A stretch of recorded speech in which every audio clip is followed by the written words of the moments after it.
belajar tema berpikir komputasional dan literasi digital. Untuk melanjutkan pembelajaran, pastinya kita harus tahu apa tujuan pembelajaran kita hari ini. Jadi berpikir komputasional dan literasi digital itu kalau kita pelajari pasti ada tujuannya. Yang pertama itu supaya siswa mengenal konsep dasar tentang berpikir komputasional. Yang kedua, supaya siswa memahami pentingnya literasi digital di era teknologi.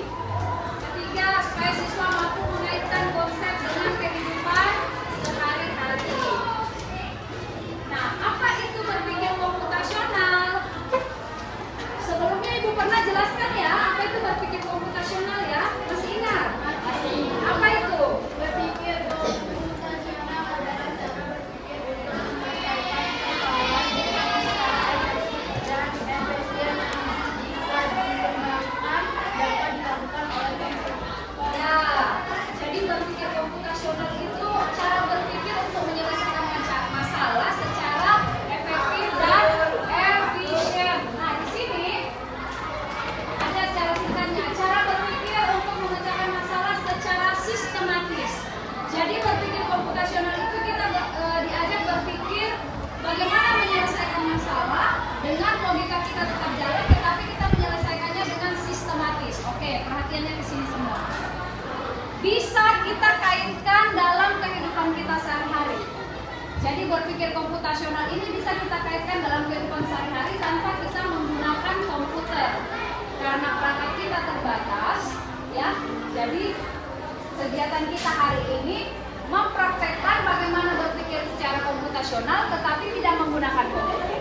Oke. Nah, kita harus tahu dulu 4 pilar berpikir komputasional. Yang pertama, dekomposisi. Kelihatan tidak? Oke, dekomposisi itu apa? Memecah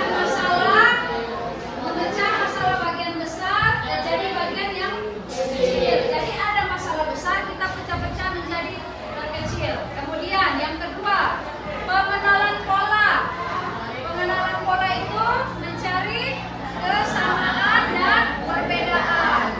Kemudian abstraksi. Abstraksi itu apa?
naik angkot, kalau angkot ya naik angkot. Setelah naik angkot sampai di sekolah, atau naik angkot ini bisa kita ganti naik motor. Ya, digital. Apa itu literasi digital? Siapa? Ayo, silakan. Kemampuan memahami, menggunakan, dan bersikap bijak dalam dunia digital, termasuk cara mencari informasi, berkomunikasi, dan menjaga keamanan. Ya, bagus. Jadi literasi digital itu adalah kemampuan memahami, menggunakan, dan bersikap bijak dalam dunia digital. Karena kita sudah berada di dunia digital sekarang yang canggih ini. Jadi kita harus memahami bagaimana penggunaan alat-alat digital itu, kemudian bersikap bijak, ya, bersikap bijak, jangan salah menggunakan, termasuk cara mencari informasi. Kalau ada informasi yang sekiranya itu, wah ini kayaknya hoax nih ya, kita harus mencari tahu dulu informasi ini benar apa salah, jangan langsung disebarkan, ya, jangan langsung di broadcast gitu, diteruskan kemana-mana. Kita harus cari tahu dulu apakah ini berita yang benar atau tidak. Kalau itu berita tidak benar, hanya hoax, jangan disebarluaskan, karena itu termasuk kejahatan cyber, ya. Kemudian berkomunikasi, bagaimana kita berkomunikasi di dunia digital, misalnya di sosial media kah, atau di WhatsApp kah. Ini saya perhatikan kadang, contoh paling sederhana, saya lihat berkomunikasi di grup WhatsApp itu seolah-olah kayak kayak saling ngolok lah, kayaknya kasar banget kalau dibacanya begitu, ya. Jadi itu dibiasakan untuk bersikap sopan, baik itu hanya melalui komunikasi lewat online ataupun secara langsung, ya. Jadi ada pemilihan kata yang lebih sopan, baik Bu, baik Pak, baik Kak, gitu, ya. Nah, jadi tadi termasuk cara mencari informasi, kita harus lebih bijak mencari informasi. Berkomunikasi itu tadi, ya, berkomunikasi secara baik, secara sopan. Kemudian menjaga keamanan, ya, menjaga keamanan. Data kita itu, kita tidak boleh sembarang membagikan ke dunia maya. Tidak boleh sembarang kita men-share data kita, karena itu sangat penting, ya, untuk keamanan diri kita. Ada 4 aspek literasi digital. Pertama, digital skills. Apa itu digital skills? Oke, digital skills itu adalah mampu menggunakan perangkat dan aplikasi. Perangkat apa yang sudah mampu kalian gunakan? HP, handphone. Oke, apa lagi? Ada yang sudah bisa menggunakan laptop? Oke.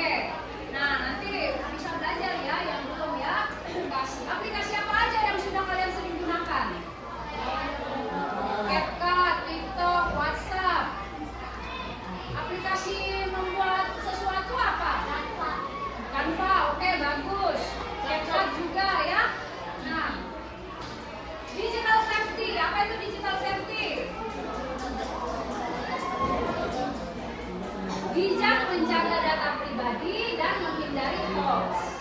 Nanti ada medianya saya tampilkan nanti, di mana kita harus mencari tahu info ini benar apa hoax, itu nanti ada di situ, ya. Kemudian digital ethic. Nah, apa itu digital ethic? Nyanyi.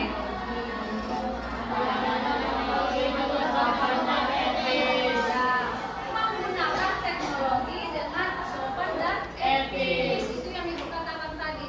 Kalau kita berkomunikasi di dunia maya, ya, secara online, ada etikanya juga. Harus ngomongnya yang sopan, tidak boleh ada ngomong-ngomong binatang, ya. Kalau memang itu bukan peruntukannya untuk binatang, jangan ngomong binatang, ya. Kemudian ada istilah-istilah yang tidak bagus didengar, ya, itu jangan diucapkan, ya, itu. Jadi harus sopan komunikasi. Entah itu cuma gurumu sendiri sama teman-temanmu tanpa ada guru di dalam, belajarlah untuk berkomunikasi secara etis, ya. Punya attitude, ya. Oke, itu harus. Kemudian digital culture. Ya. Apa itu?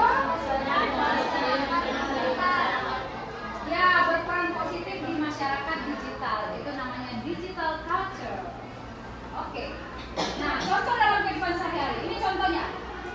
Menggunakan Google untuk mencari informasi atau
usah takut menyampaikan pendapat.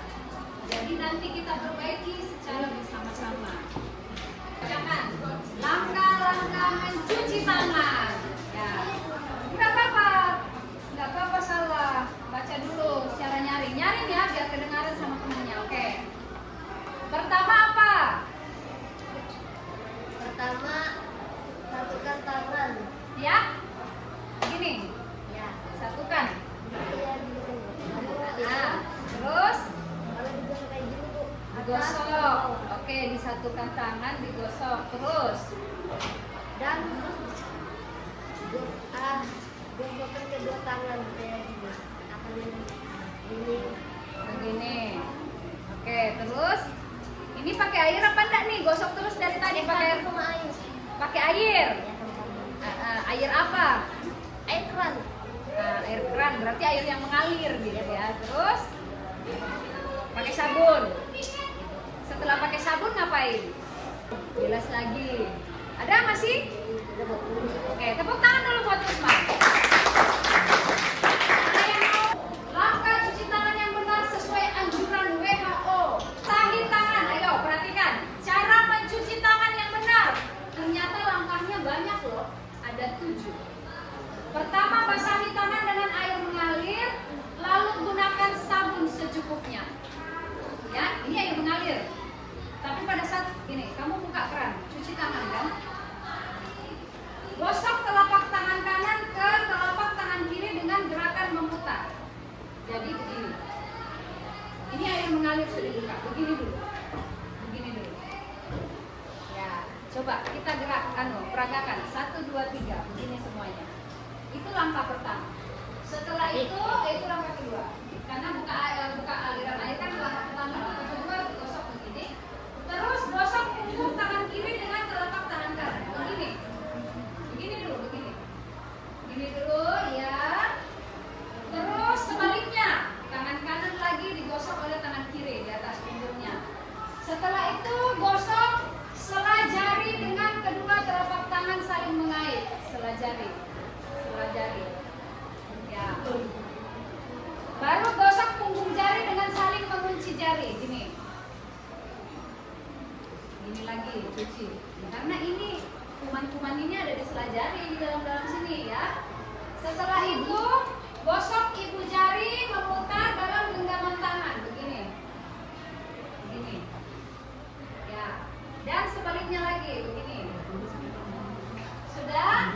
Kemudian gosok ujung jari dan kuku dengan gerakan memutar telapak tangan. Begini.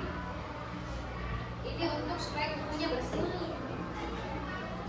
Setelah itu begini lagi. Ini dalam kondisi sudah pakai sabun ya tadi ya. Jadi pada saat tangannya disabuni gerakannya itu seperti ini semuanya ya. Jadi habis gini tadi begini itu dalam kondisi sudah pakai sabun baru begini. Maksudnya masih ada sabun di tangan gitu ya. Gosok. Nah, setelah semuanya seperti itu, baru kemudian disiram lagi dengan gerakan seperti itu tadi. Semuanya begini. Ya, begini. Itu sambil disiram kayak gitu juga. Paham?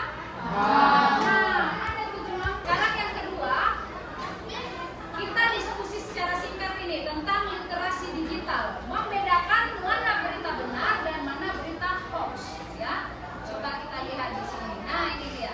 Yang pertama, cuci tangan dengan sabun dapat membunuh kuman dan mencegah penyebaran. Itu benar atau hoax? Benar. Oke, itu benar karena sumbernya itu langsung dari WHO dan SRI ya. Jadi itu berita yang benar bahwa cuci tangan dengan sabun dapat membunuh kuman dan mencegah penyebaran penyakit.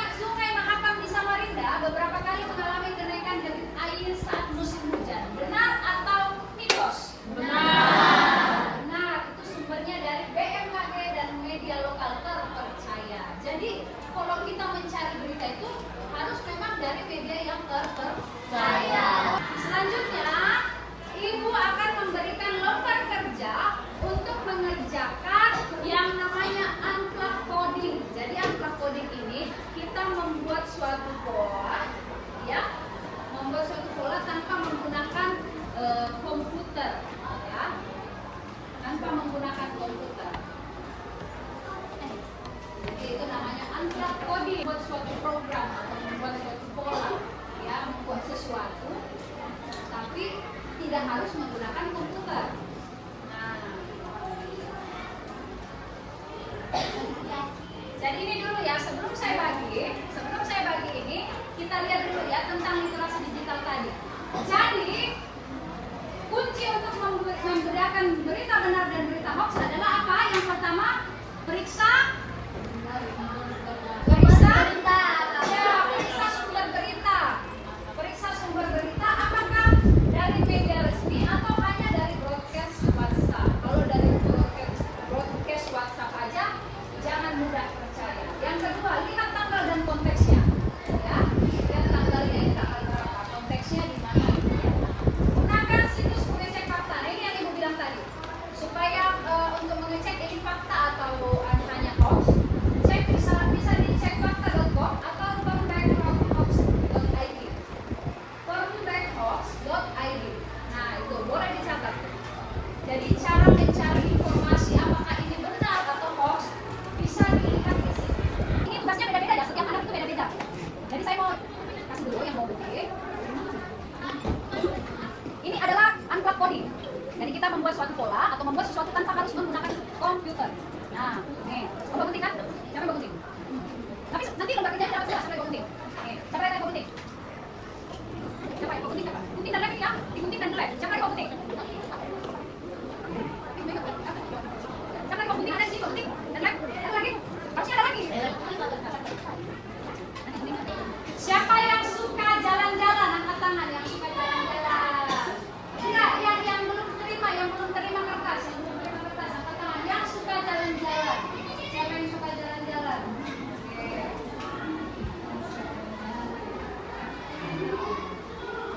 Siapa yang suka makan apel? Siapa yang suka makan apel? Siapa yang suka makan apel? Oke. Maju kamu.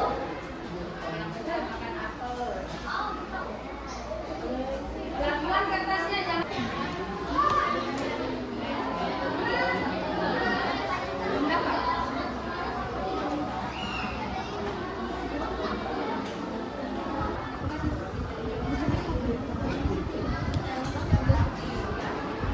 Yang sana. Kita pakai pada kunci kok. Kau sudah ini. Selesai. Dapat. Nanti 5 menit lagi, 5 menit. 5 menit. Hah? Ya, sesuai kira-kira. Yuk, jangan panjang nih, angka 12 sudah selesai. Sudah selesai.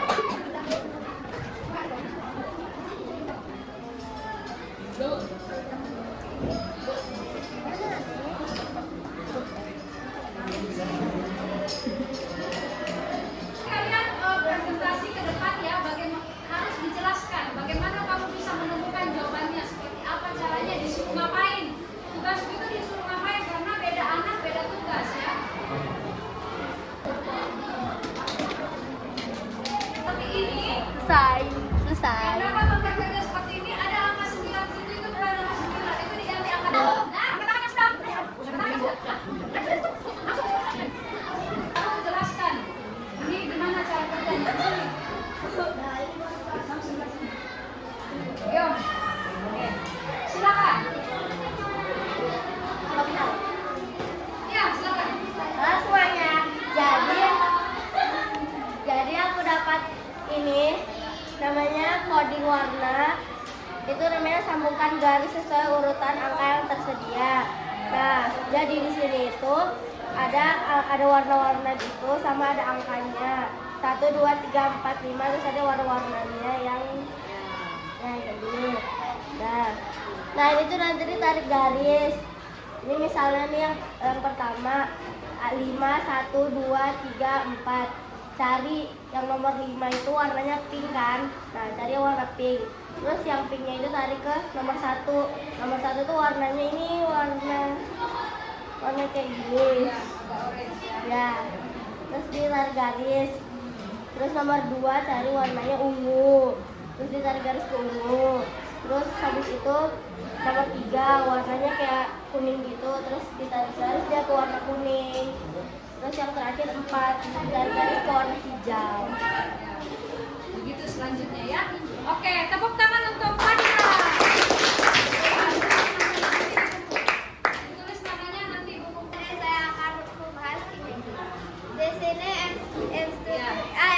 Diluruskan lah, diluruskan. instruksinya ini plastik di sini. Kalau kertas di sini, plastik di sini, kaca di sini.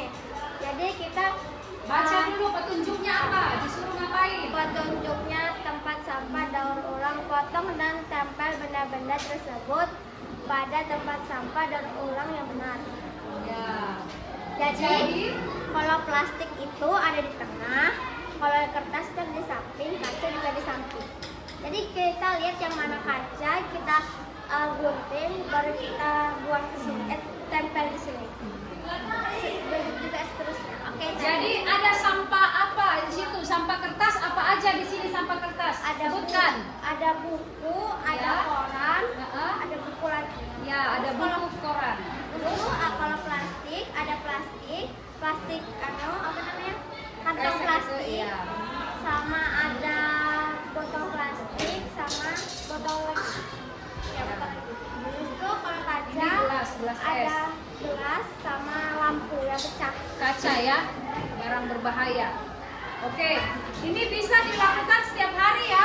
Membedakan sampah plastik, sampah kertas, dan sampah berbahaya itu. Kalau sampah berbahaya itu barang pecah belah ya. Itu sampah berbahaya. Oke, tepuk tangan buat siapa ya? Ya dapat kode baris. Perhatikan temannya, perhatikan.